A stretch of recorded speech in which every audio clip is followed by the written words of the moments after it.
रक्समा भएका दिदी बहिनी सब जम्मा भएका छन् मेरो मामा ससुरा घर हो मामाको घर छोरा हो त्यही भएर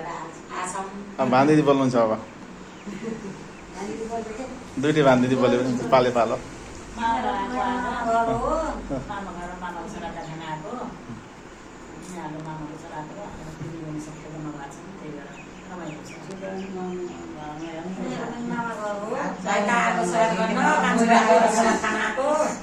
भान्जीदिहरू भान्जी भाउजूहरू जेठी बहिनी अनि सरले हेर्ने चिनो होला भनेर हजुर बोल्नु सबै जम्मा हुन्छ मेरो मामा घर हो मामाको सराद खाना भाइले बोलाएको थियो र आसम भयो सबै जम्मा भएको छ त्यही भएर कान्छो भाइको घर आसम हेर्ने भए अप्सरा हो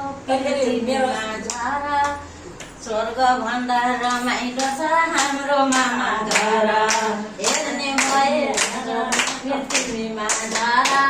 स्वर्ग भन्दा रमाइलो छ हाम्रो